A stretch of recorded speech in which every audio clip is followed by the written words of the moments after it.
नमस्कार दोस्तों। कहानियों की श्रृंखला में आज सुनेंगे मैत्रेयी पुष्पा जी की कहानी मुस्कुराती औरतें। आज की कहानी में छूट गए सच को भरने की कोशिश देखनी हो या कहने का खूबसूरत अंदाज, समय से टकराहट देखनी हो या बेखौफ स्त्री की जबान और हिम्मत, मैत्रेयी पुष्पा एक प्रतिनिधि कथाकार का रोल निभाती नजर आती हैं। तो आइए सुनते हैं उनकी एक खूबसूरत सी कहानी मुस्कुराती औरतें। बेपरवाह यौवन, ऐसे शीर्षक के साथ हमारी तस्वीर अखबार में छपी है। अखबार गांव में आया है। प्रधान के चबूतरे पर लोग देख रहे हैं, कह रहे हैं स्वर में स्वर मिलाकर, आवारा लड़कियां। मेरे सामने बरसों पुराना यह दृश्य है। आवारा लड़कियों की ले दे हो रही थी। आवारा लड़कियों को पता न था कि आवारा कैसे हुआ जाता है। मुरली ने अपनी माँ से पूछ लिया कि हम आवारा कैसे हुए। माँ ने मुंह से नहीं, मुरली की चोटी को झटके दे देकर बताया था और बीच बीच में थप्पड़ मारे थे। कहा था, भीग कर तस्वीर खिंचाने वाली लड़कियां आवारा नहीं हुई तो क्या सती सावित्री हुई। मुरली जरा ढीठ किस्म की लड़की थी, क्योंकि अक्सर ऐसा कुछ कर जाती जिसकी सजा पिटाई से कम न होती। अपनी धृष्टता को बरकरार रखते हुए बोली, ना भीगते तो हम सती सावित्री हो जाते। तुम हमें मुरली ना कहती, सती या सावित्री कहती। जवाब देती है, चोरी और सीना जोरी। कहते हुए मां ने अब की बार मुरली को अपनी जूती से पीटा, क्योंकि उनके हाथों में चोट आ गई थी।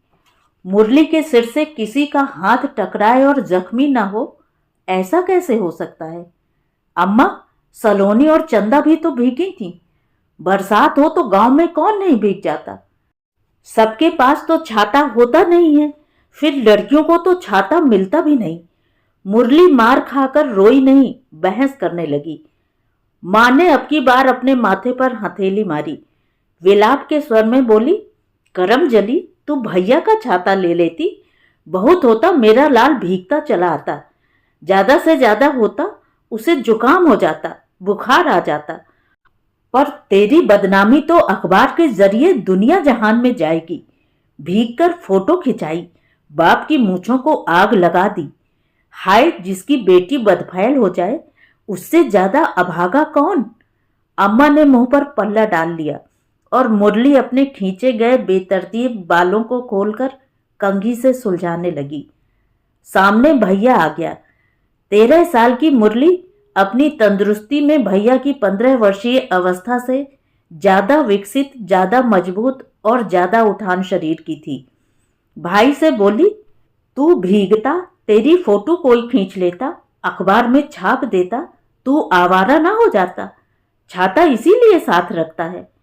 भैया माता पिता के अपमान को अपनी तौहीन समझ रहा है। मुरली को पता न था। जब उसने कहा, मैं लड़का हूं सो मर्द हूं, मेरी फोटो कोई कैसे खींचता, खींचकर करता भी क्या, कोई उसे क्यों देखता। सब लोग तेरी और रेनू की फोटो देख रहे थे आंखें फाड़ फाड़ कर, और फिर आवारा कहकर एक दूसरे को आंख मार रहे थे। मुझसे सहन नहीं हुआ, मैं भाग आया। मैंने यानी रेनू ने एक एल्बम बनाई थी उन्हीं दिनों। मेरी एल्बम में मैं हूं और मुरली है। तस्वीर में हम दोनों भीगे हुए हैं। उस दिन वर्षा हो रही थी और हम घर से निकल पड़े थे। पेड़ों के नीचे छिपते फिरे, लेकिन पेड़ तो खुद ही भीग रहे थे। वे चिड़ियों तक को वर्षा से नहीं बचा पा रहे थे। गिलहरियां न जाने कहां छिप गई थीं, देखने पर भी नहीं दिखी। एक मुश्त आकाश था हमको नहलाता हुआ। दूर सामने चंदो कुमार का खच्चर था, ध्यानावस्था में भीगता हुआ। हाँ, तालाब में बगलों की पातें थीं, भीगे पंखों से किलोल करती हुई। बारिश में उजागर दुनिया यही थी हमारे साथ। अचानक एक छाताधारी आता दिखाई दिया। अपने जूते भिगोता हुआ चर्र-मर्र की आवाज करता हुआ चला आ रहा था। हमारे पास आ रहा था। मैं और मुरली अपने शरीरों से भीगे हुए चिपके कपड़ों से बेखबर उसे टकटकी बांधकर देख रहे थे। उसने अपना कैमरा खोला और हमारी तस्वीर खींच ली। हम कैमरे को देखकर नहीं, छाते वाले बाबू को देखकर हंस पड़े। हमारे हंसने का मकसद क्या था हम भी नहीं जानते थे, मगर वह मुस्कुराया जैसे सब कुछ समझ रहा हो। उसने एक तस्वीर और खींची। जब हमें थप्पड़ और बाल खिंचाई के बीच अखबार दिखाया गया तो हम उसमें खिलखिलाकर हंस रहे थे। उसके बाद मैं कई दिनों तक डरी रही। बारिश भी कई दिनों तक बंद रही। मेरा दिल ऐसे सूख गया था जैसे बादल सूखे सूखे। मुरली भी अपने भीतर पनपते रूखे सूखेपन को बर्दाश्त नहीं कर पा रही थी। वह अक्सर ही मुझसे कहती, चल बाहर चलते हैं, देखना हम हंसेंगे तो बादल बरसेंगे, बादल बरसेंगे तो छाते वाला आएगा, वह आएगा तो हमारी तस्वीर खींचेगा, तस्वीर खींचेगा तो अखबार में छापेगा, हम अखबार में होंगे तो दूर दुनिया तक जाएंगे। यह तुझसे किसने कहा मुरली? उसी ने जो फोटो खींच रहा था। उससे तू मिलती है? मैं नहीं मिलती, वही मिल जाता है। ताल में नहाती चिड़ियों की तस्वीर खींचता है, अखबार में छापता है, तब कोई क्यों नाराज नहीं होता? चिड़िया भी तो लड़कियां ही होती हैं। हाँ होती हैं, मगर वे उड़ सकती हैं, हम कैसे उड़ें? ऐसी बातें करते सोचते हम बड़े होने लगे। मुरली मुझसे बिछुड़ गई। उसका ब्याह हो गया मेरी एल्बम में। ब्याह के बाद एक तस्वीर मुझे मुरली के भाई से मिली। मुरली उसमें आधा घूंघट किए गेहूं की रास की उड़ाई कर रही है। बाहें ऊपर उठी हुई हैं क्योंकि डलिया हाथ में है। फोटो के पीछे लिखा था, आर्थिक गुलामी की शिकार औरत। मेरा जी धक्क से रह गया। मुरली और आर्थिक गुलामी? नहीं नहीं, वह तो आवारा थी। मैंने मुरली की यह तस्वीर अपनी एल्बम में लगा ली। समाज सेवी संस्था की सदस्य का दिया शीर्षक काट दिया। उसके नीचे लिख दिया, आवारा औरत, क्योंकि मुझे दासी, गुलाम और सेविका से आवारा औरत शब्द ज्यादा ताकतवर लगता है। इसके बाद एल्बम के 3 पृष्ठ खाली छोड़ दिए मुरली के लिए, मगर बहुत दिनों तक कोई तस्वीर नहीं मिल पाई। हाँ, खबर मिलती रही कि मुरली अपने घर में है, लड़ाई झगड़ा करती है, सो भैया भी उसकी ससुराल नहीं जाता। पिता जब भी बुलाए जाते हैं मुरली से अपनी इज्जत रखने का कौल लेकर आते हैं। मुरली मेहनत करती है, खेत खलियान उसी के दम पर है, यही माता पिता का सहारा है और ऐसी कल्पनाओं से मायके वाले आश्वस्त रहते हैं। मेरी माँ कहती है, गांव की औरतें गुलामी और मुक्ति का अंतर क्या जाने, अज्ञान और चेतनाहीन होती हैं, अपने श्रम को मुफ्त लुटाती रहती हैं, आर्थिक पराधीनता से जोड़कर देख नहीं पाती, अनाज गल्ले को खलिहान में देखकर खुश हो जाती हैं बस। मुरली क्या करती होगी? मैंने एक पन्ने पर सवालिया निशान लगा दिया। अगले पन्ने पर तस्वीरें लगी हैं मेरे साथियों सहपाठियों की, उनके ब्याहों की। इसके बाद की तस्वीर में मेरा ब्याह हो गया है। शादी की प्रमुख फोटो में मेरे साथ वर है और माँ है। दूसरी तस्वीर में माँ के साथ महिला मंगल की वे स्त्रियां हैं जो सामाजिक स्तर पर अपनी आधुनिक पहचान के साथ हैं। माँ ने इन तस्वीरों को मेरी एल्बम में खास तौर पर क्यों लगवाया? ये सामाजिक कार्यकर्ता और अफसर औरतें ससुराल तक मेरे साथ एल्बम के जरिए आई हैं। माँ का क्या मकसद है? क्या इसलिए कि मैं गंवार मुरली के ख्यालों में न खोई रहूं, उसके उजड़ से व्यवहार को भूल जाऊं, उसकी आवारा प्रवृत्तियां मेरी शिष्टता का नाश करती रही हैं। अतः मुझे पढ़ी लिखी भद्र महिलाओं जिन्होंने अपने लिए प्रगति पथ चुने हैं, उनसे आधुनिकता की ऊर्जा प्राप्त करके पुनर्नवा होना है। मेरी माँ ममता और लाड़ का ऐसा खजाना नहीं कि मुझे कैसे भी खुश रखने की सोचे, और मेरे लिए अन्य माँओं जैसा अधिक से अधिक दुलार उमड़ता है ब्याह के बाद। तस्वीर वाली मेरी माँ की आंखों में वह चुनौती रहती है जिसे उन्होंने मेरे लिए खास तौर से रख छोड़ा है। जब भी फोटो देखती हूँ वे कहती नजर आती हैं, गौर से देख, ये औरतें वे हैं जो अपने पांवों पर खड़ी हैं। ये स्त्रियां पढ़ लिख कर घर से निकली, नौकरी की, आर्थिक स्वतंत्रता पैदा कर ली। स्त्रियों के लिए आर्थिक पराधीनता बेड़ियों का काम करती है। तू समझ रही है ना कि अब भी तुझ पर मुरली सवार है। अनपढ़ लड़की, बेशर्म जात। हाँ, मैं मुरली की तरह ही अपने घर में हूँ। कॉलेज की कई लड़कियों की तरह मैंने ब्याह को ब्याह के रूप में सुरक्षा कवच माना है। माँ के हिसाब से मैंने ब्याह के किले में खुद को बंद कर लिया है। गृहस्थिन की तरह चार दीवारी में गुम होकर रह गई हूँ। अगर मैंने नौकरी नहीं की तो निरंतर प्रताड़ित होती रहूंगी। पराधीन की तरह मेरा शोषण किया जाता रहेगा। क्या मैं यहाँ से निकलने का निर्णय भी ले सकती हूँ? मैं अपने बूते रहने खाने के सुविधा साधन जुटा सकती हूँ। मैं निरी गुलाम औरत माँ का वह मंत्र नहीं माना जिसके चलते स्त्री कुछ कमाकर आत्मनिर्भर होती है, अपनी आजादी का बिगुल बजा सकती है, साथ में मर्यादा और शील का पालन करती है। आपका मंत्र अचूक नहीं है माँ। यह बात मैं आज तक इसलिए नहीं कह पाई क्योंकि नौकरी पेशा न होकर आश्रितों में शुमार की जाती हूँ। बिना मुझसे पूछे ही आश्रित की चिप्पी मेरे वजूद पर माँ ने चिपका दी है, बिना यह समझे कि मेरे घर में मेरी हैसियत क्या है। समझ लिया है कि मेरी आर्थिक पराधीनता ही मेरे दासत्व भरे गुणों की खान है। माँ ने कहा था, उन औरतों को देख जो कामकाजी महिला होने के लिए, नौकरी पेशा बनने के लिए विवाह बंधन तोड़ गईं, या उन्हें देख जिन्होंने अपना करियर पहले अर्जित किया उसके बाद विवाह। मैं जानती हूं कि माँ को ब्याह के पक्ष में लिया गया मेरा फैसला रास नहीं आया था। क्या मैं आर्थिक रूप से स्वतंत्र होती तो उनकी विवाह वाली राय में कोई अंतर आता, जबकि आर्थिक रूप से आज मेरा उन पर कोई वजन नहीं। सोच विचार में डूबी थी, अनायास ही एल्बम का पन्ना पलट गया। अरे फूलकली मैडम, विकास खंड मोड की सहायक विकास अधिकारी यानी कि एडीओ। इनकी उम्र 28 से ज्यादा नहीं। फोटोजेनिक चेहरा ही नहीं, वे खासी लावण्यमयी स्त्री हैं। अच्छी लंबाई उन्हें और भी आकर्षक बनाती है। साड़ी पहने या शलवार कमीज, उन पर सब फपता है। इनके बारे में माँ ने ही बताया था।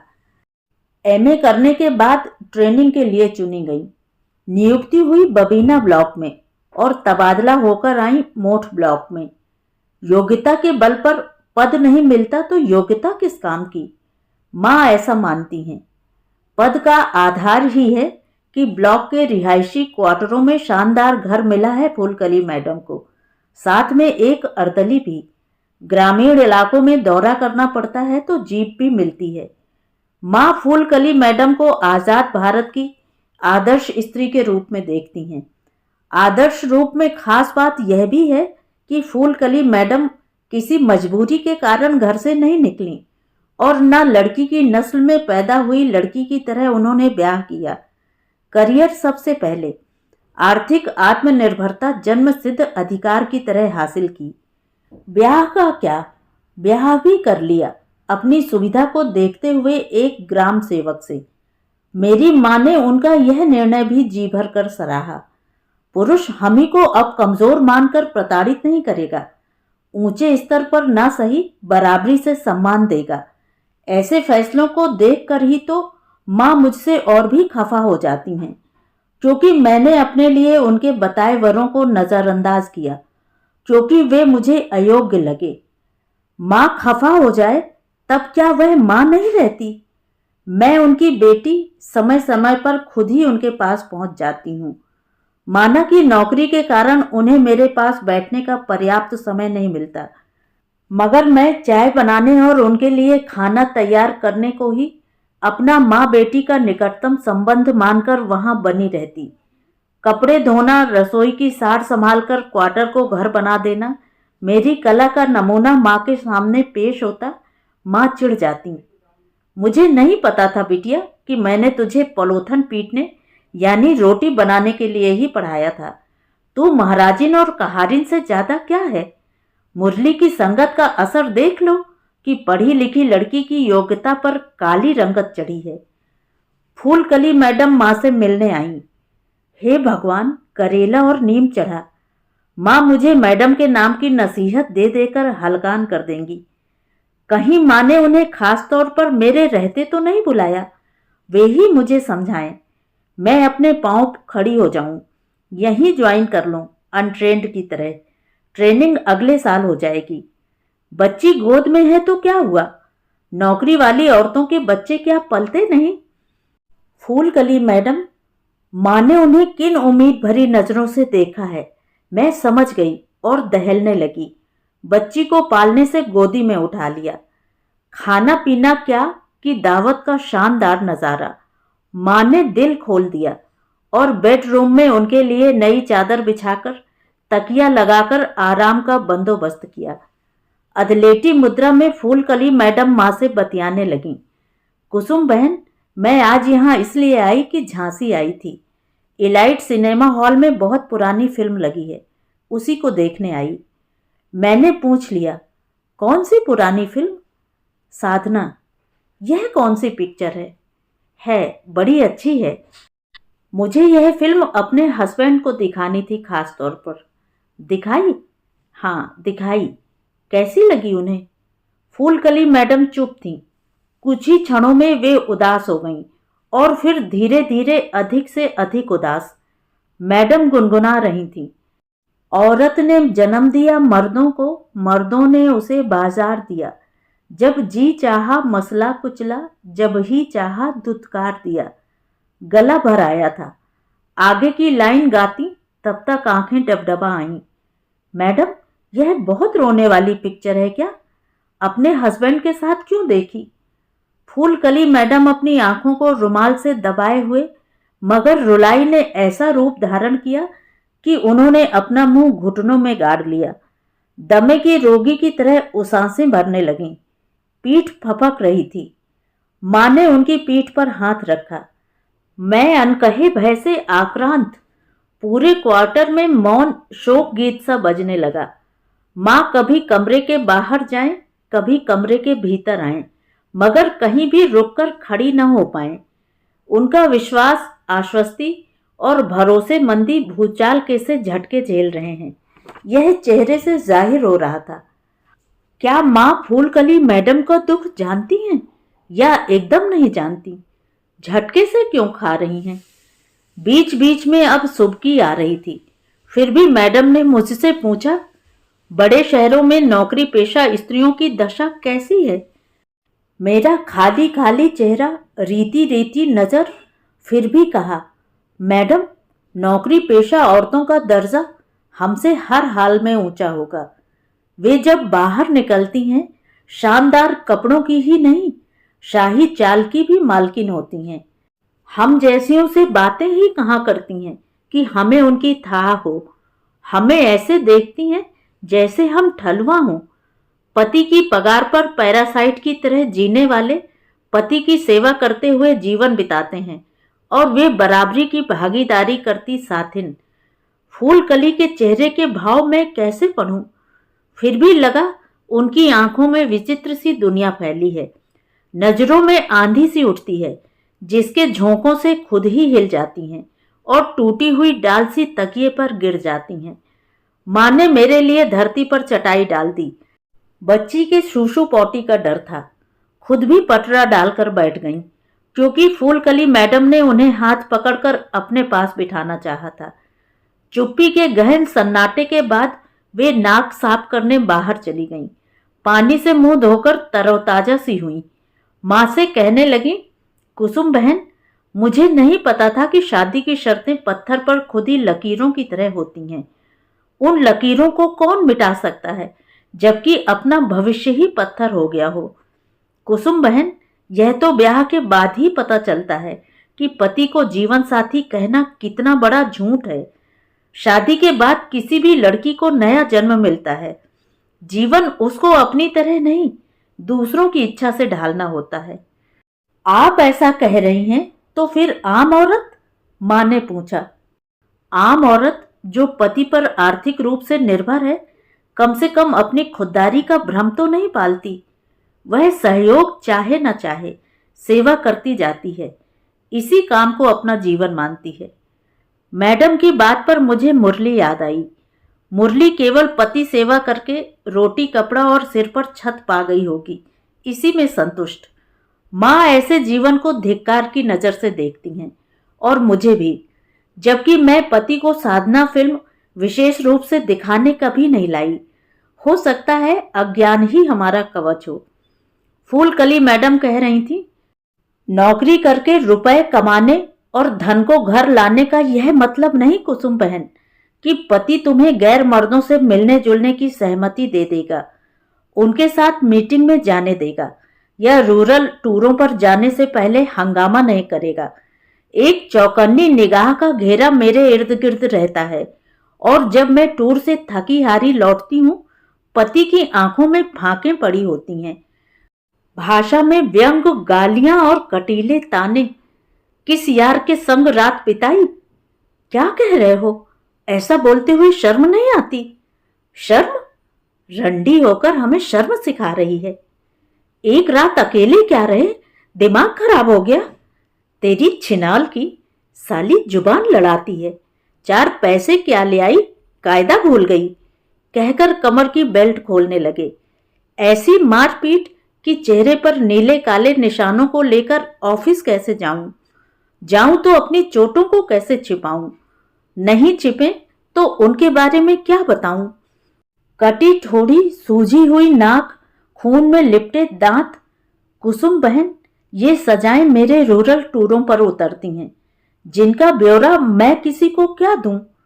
एक बार कह दिया, अगर ज्यादा परेशान करोगे तो यहाँ के लोग ही तुम्हें। फिर क्या था? कहर टूटने लगा। कौन लोग हैं यहाँ के? बता, कौन से आशिक तेरे? आए कोई साला, टांग पर टांग धरकर चीर दूंगा। मैं चुप रही। मैं फिर ऑफिस के लिए चल दी। कहाँ जा रही है? वहां ऐसी पकड़ी, झटका दिया कि लगा कंधा उखड़ ही जाएगा। एक क्षण को सोचा, क्यों नहीं लड़कियों के स्कूल में नौकरी कर ली? और तभी उसने बांह पकड़कर ऐसे खींचा कि मैं गिरते गिरते बची और खुद को साधते साधते गिर ही गई। वह टांग पकड़कर घसीटने लगा, बाहर तक खिचेड़ता चला गया। कैंपस के भीतर सड़क पर साड़ी कहाँ गई? पेटीकोट बचा था। खिचड़ते हुए वह भी फटने लगा, तार तार चीर चीर। लोग तमाशा भी नहीं देख पा रहे। अपने बरामदों में कहीं कोने या आड़ में छिपकर खड़े हैं। जो सामने पड़ गया उसने आंखें मीच ली, चेहरा घुमा लिया। विकास ऑफिस के इर्द गिर्द एक खामोश भगदड़ सी। क्यों सब चुप हैं? सब डर रहे हैं या पति के किए पर किसी को कुछ भी कहने का अधिकार नहीं? औरतें भी नहीं रोक रही मेरी फजीहत को। इन औरतों के लिए मैं काम करती हूँ। अब मैं तकलीफों के बीच अकेली, अपने अंगों की रगड़ खाने वाली आवाज मुझे सुनाई देने लगी। पति के हाथ में इस समय मेरी टांग है। मुझे बेइज्जत करने के नाना तरीके हैं। मैं लुढ़कती हुई मर्दाने फुतकारों से घिरी हूं। कोई कह रहा है आदमी है इसका और कोई नहीं। बीच में पड़ेगा जो, उसी को इल्जाम लगा देगा। उफ, यह इल्जाम नाम की माला लेकर क्यों रहते हैं पति लोग? जब भी कुछ मन मुताबिक न हो, इस हथियार को दे मारते हैं पत्नी के सिर पर। मेरी हड्डियां ताबड़तोड़ चटकने लगीं। मांस छिलते छिलते सुन्न हो गया। दूर खड़े लोगों के घेरे भयभीत हो रहे हैं, क्योंकि मेरे शरीर से बहता खून धूप में चिलक रहा है। देखते ही देखते टांगों और जांघों के बाल झड़ गए। बस बस बस, माँ ने फूलकली मैडम का हाथ पकड़ लिया, उन्हें अपने कंधे से सटा लिया। मैडम फूट फूट कर रोने लगीं, जैसे वे अभी इसी समय कुचली मसली गई हों और बाजार में नुमाइश के लिए रख दी गई हों। अंतिम वाक्य कराह कराह कर निकला। मैं चारों दिशाओं में गर्दन मोड़ मोड़ कर देख रही थी। जमीन की रेत को ही टटोल रही थी कि धरती ही मुझे सहारा देकर उठाए। मैडम, पति से पूछा नहीं कि वे आखिर ऐसा कसाईपना क्यों करते हैं? इल्जाम लगाकर बेरहमी से छूट क्यों ले लेते हैं? क्या आनंद आता है इसमें? जो शिकायत है साफ साफ कहें तो फिर उसका निपटारा भी हो। कोर्ट कचहरी किस लिए है? माँ ने अपना हृदय उड़ेल दिया। फूलकली मैडम की आंखों का खालीपन आंसुओं से लबरेज था। बमुश्किल रुंधे गले से बोली, कहते हैं मैं तुम्हें इतना प्यार करता हूं कि किसी के साथ तुम्हें बांट नहीं सकता, यहां तक कि महिला मंगल योजना के साथ भी नहीं। तुम्हारी कमाई पर अपनी मर्दानगी नहीं बेच सकता, हरगिज नहीं। तुम कल नौकरी छोड़ दो। माँ अब नीचा मुंह किए बैठी थीं और फूलकली मैडम की उघड़ी बाहों पर पड़े निशानों से उनकी नजर गुजर रही थी। मुझे बराबर मुरली याद आ रही थी, जो अब तक माँ के हिसाब से मेरे खाते में अप्रिय निशानी। न जाने मेरे सामने कभी किस रूप में प्रकट होगी वह आर्थिक रूप से पराधीन लड़की। माँ ने अपनी पूरी हमदर्दी दिखाते हुए मैडम को सलाह दी, आप सबको छोड़ो, सीधी regional director madam Manisha Chauhan से मिलो। कमाल है, महिला मंगल की महिलाओं पर ऐसे भयानक अत्याचार। वे जरूर कुछ न कुछ उपाय सोचेंगी। बड़ी से बड़ी महिला संस्था के सामने आपकी बात रखेंगी। हम सब आपस में ही एक दूसरे के दुख दर्दों के सहभागी हैं। फूलमती मैडम असहाय बकरी सी, जिसे अपने खात्मे के लिए गंडासे वाला कसाई सामने दिख रहा हो। मौत के सिवा अब कुछ नहीं। कुसुम बहन, छोड़ो सब कुछ। अच्छा हो हम मर जाएं, आत्महत्या कर लें। बेशर्मी की भी हद होती है। कभी न कभी हया आकर खुद ब खुद लिपट जाती है। बहुत कुछ सहने का मादा पैदा कर लिया, लेकिन कभी न कभी कुछ धारदार नेजे की तरह कलेजे में घुप जाता है। आखिर इंसान हैं हम भी। फूलकली मैडम अब देर से चुप हैं। मैं और माँ उनके चेहरे पर मामूली सी हरकत की तलाश में हैं, मगर कहीं कुछ नहीं। माँ ने अपना साहस बटोरा और उनका हाथ थाम लिया। पूरे आत्मविश्वास के साथ बोली, चिंता मत करो आप, मैं जाऊंगी मनीषा मैडम के पास, जरूर जाऊंगी। मनीषा मैडम के पास? वे बुदबुदाईं। हाँ मैडम, हाँ, जाना जरूरी है। कुछ करें आपके लिए, औरत ही औरत को समझेगी। कुसुम बहन, नहीं जाना वहां। क्या करेंगी वहां जाकर? बेहद कमजोर सी आवाज ने हमारे कान खोल दिए। बताया ना, क्या करूंगी, क्या कहूंगी। हमारी madam Manisha Chauhan regional director महिला विकास संस्थान तो बेशक हैं, मगर हैं तो वे औरत ही। कहकर चुप्पी में फिर से गायब हो गई फूलकली मैडम।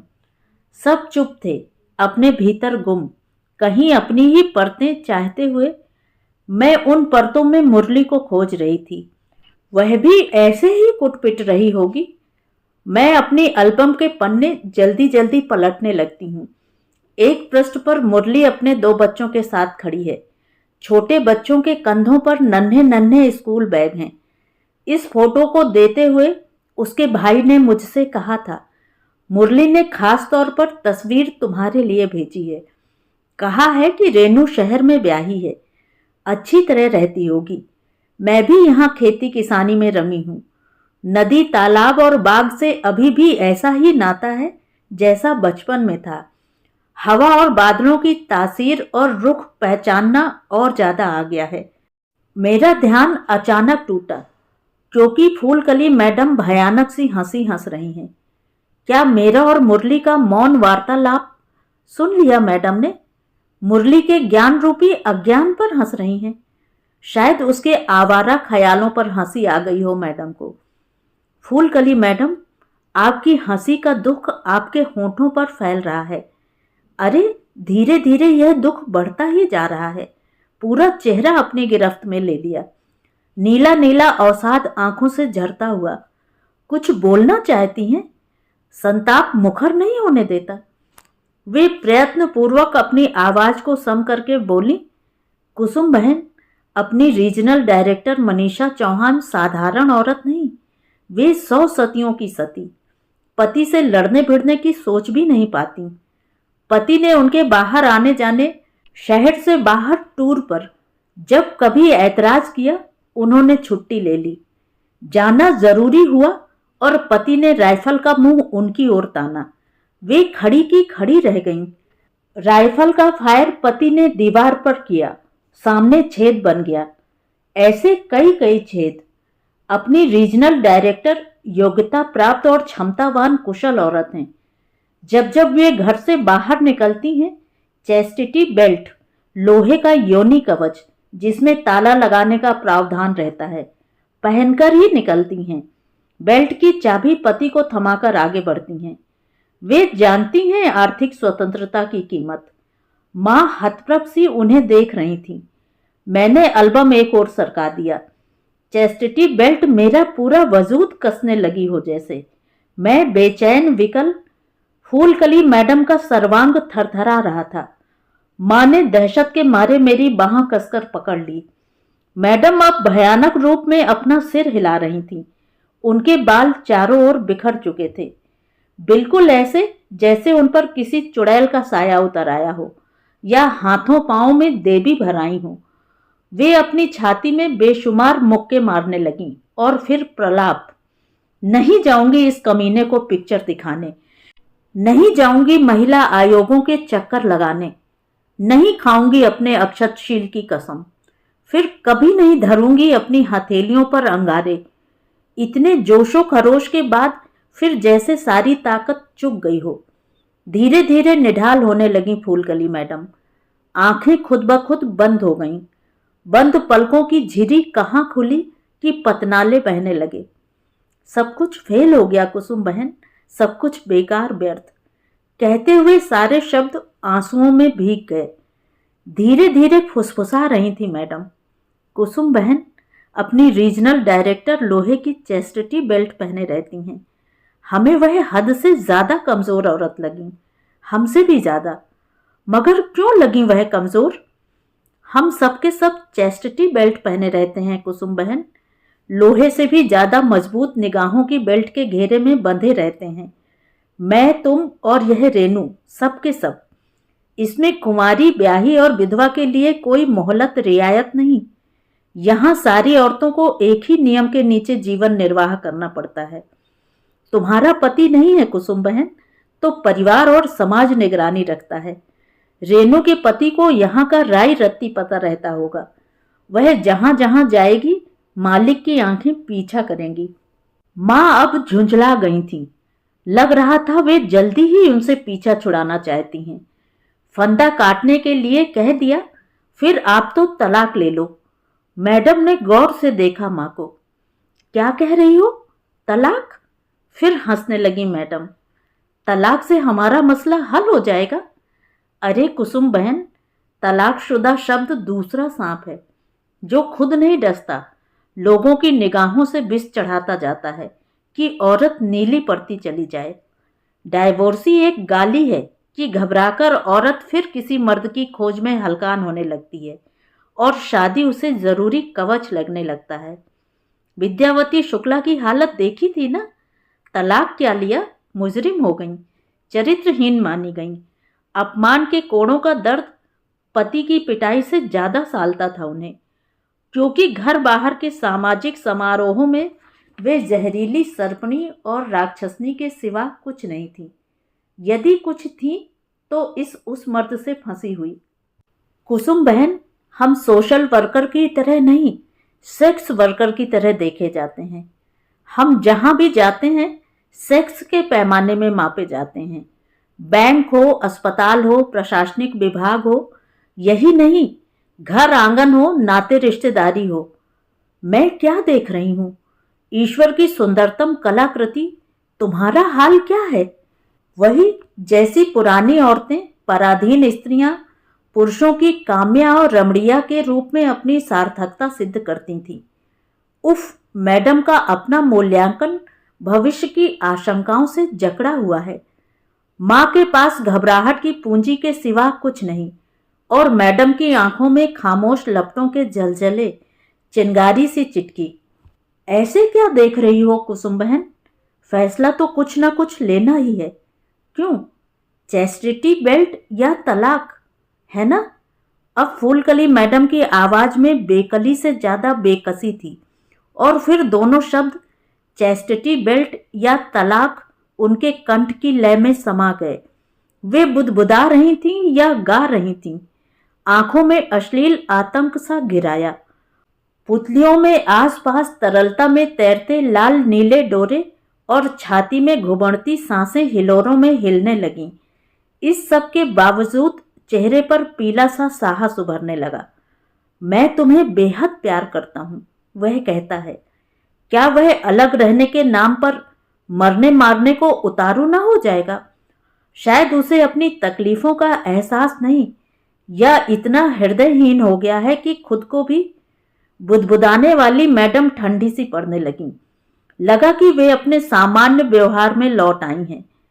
मैं भी उसे अपने साथ कहीं चाहती हूँ क्या? नहीं तो उसकी कड़ी से कड़ी इच्छा को अपने ऊपर क्यों छोड़ देती हूँ? मैं अपनी वफा की परीक्षा देती हूँ ना। माँ रसोई में पानी लेने चली गई थी। मैडम की हालत खराब जो हो रही थी, हो सकता है शरबत बनाकर लाएं। मैडम मुझसे मुखातिब थी। रेनू, मैं जानती थी कि मेरे शरीर के हर हिस्से पर पति का अधिकार है। वह जब चाहे जैसे चाहे मुझे प्यार कर सकता है। मैं आंख से आंख मिलाकर देखने की हकदार नहीं। फिर मैंने नौकरी छोड़ क्यों नहीं दी?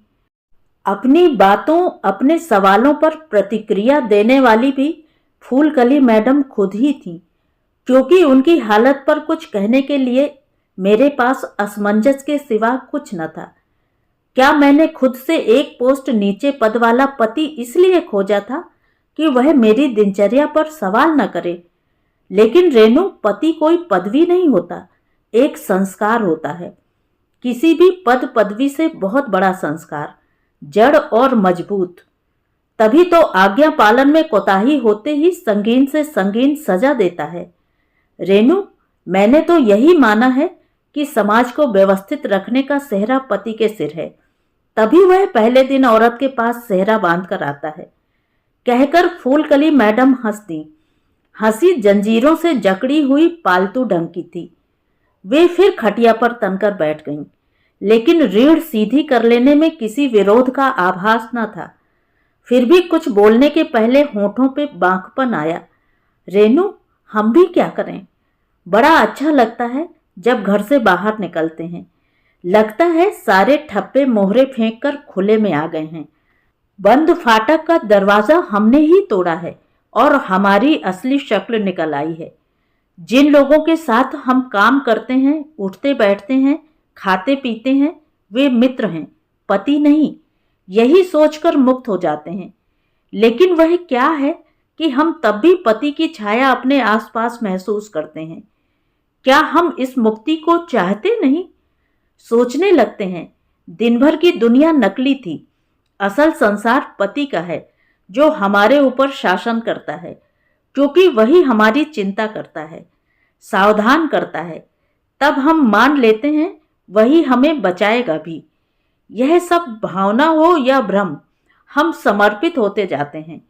जितनी निष्ठा से गुलामी करते हैं, उतने ही खुद को सुरक्षित समझते हैं।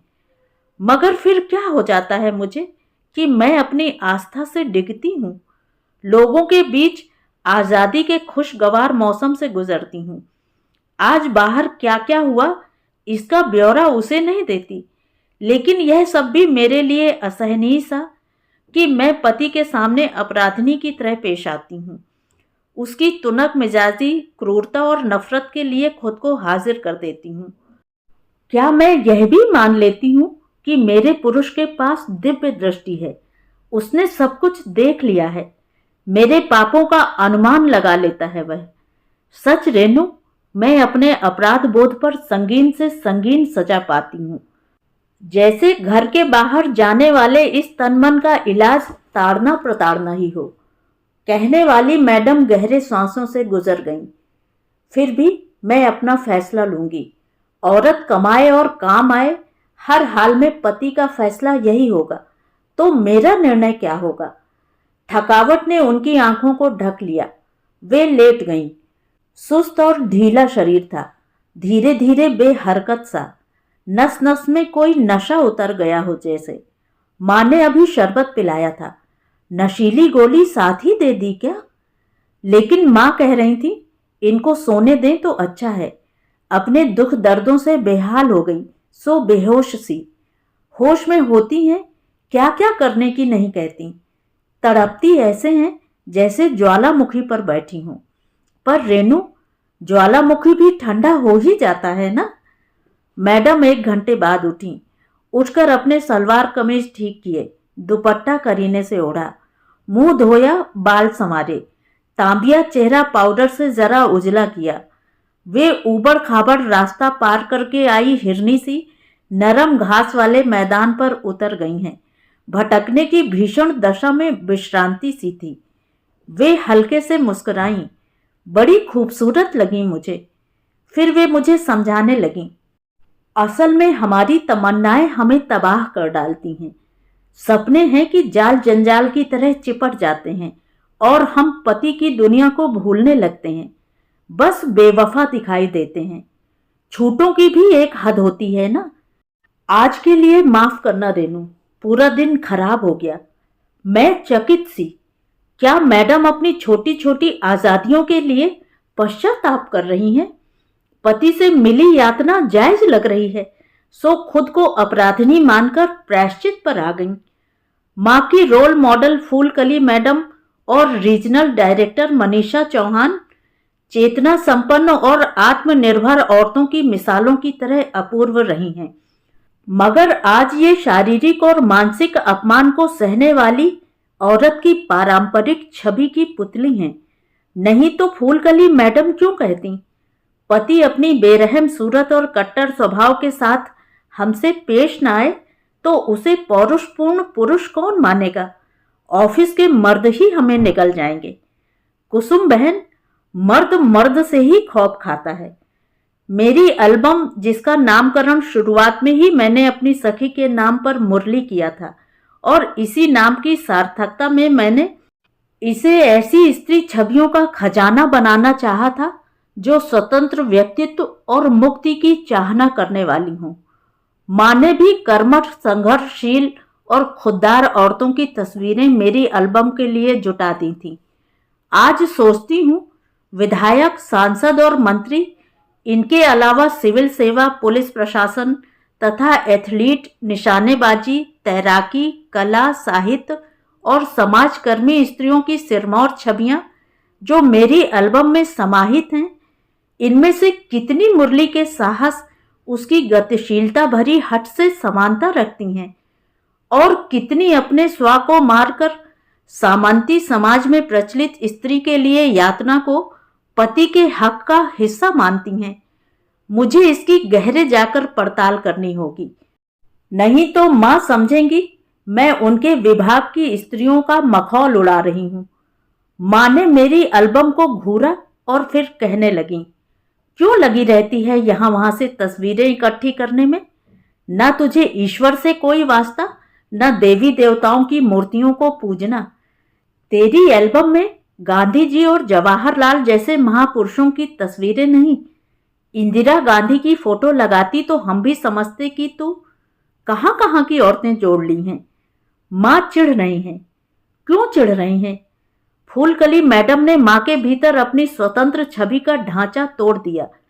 मनीषा चौहान रीजनल डायरेक्टर की मूर्ति खंडित हो गई। ऊपर से मैंने यह कह दिया कि तस्वीरें इकट्ठी करने का नहीं, विशेष छवियों से एल्बम सजाने का चस्का मुझे उसी दिन लग गया था जब मैंने पहल बारिश में भीगते हुए मुरली के साथ फोटो खिंचाई थी। तस्वीर अखबार में आई थी। तस्वीर के ऊपर लिखा था, बेपरवाह यौवन। सच, हमें उसी दिन से बेपरवाह होना रास आ गया। हालांकि मुरली को मुरली की अम्मा ने उसके भाई के साथ मिलकर बुरी तरह पीटा था, लेकिन उस सजा के बाद ही फोटोग्राफर से जान पहचान गाढ़ी होने लगी। दूसरी बार जब मैं फोटो खिंचाने के लिए तैयार नहीं थी और मैंने कह दिया था, मुरली, ऐसी बातों की हमें छूट नहीं देगा कोई, मुरली ने मेरा हाथ कसकर पकड़ लिया और दृढ़ता से बोली, कोई हमें छूट नहीं देगा तो क्या हम छूट लेंगे भी नहीं। गांव में मुरली बेहाथ होती लड़की मानी गई और मेरी एल्बम में उसी बेहाथ आवारा लड़की की लोमहर्षक, रोमांचित कर देने वाली तस्वीर पहले पन्ने पर लगी है। फूलकली मैडम जैसी औरतों की जिंदगी, मुरली क्या कहती? मैं अपने में डूबती उतराती अपनी एल्बम को मजबूत बनाने की धुन में थी।